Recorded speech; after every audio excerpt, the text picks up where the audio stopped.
ہم خود جھوٹ بھی بولیں گے، دھوکہ بھی دیں گے، ناپ تول میں کمی بھی کریں گے، لیکن ہمیں بیوی پاکیزہ چاہیے، دوست مخلص چاہیے، کاروباری لوگ ایماندار چاہیے، اور سب سے بڑھ کر سچا حکمران چاہیے۔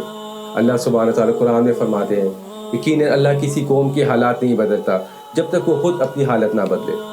پہلے ہم خود تو سچے بن جائیں تو ہمیں ہمارے آس پاس کے لوگ اور حکمران بھی سچے ہی ملیں گے، ورنہ ہم لوگوں پر اسی طرح ظلم ہوتا رہے گا جیسے ہم لوگوں پہ کرتے ہیں۔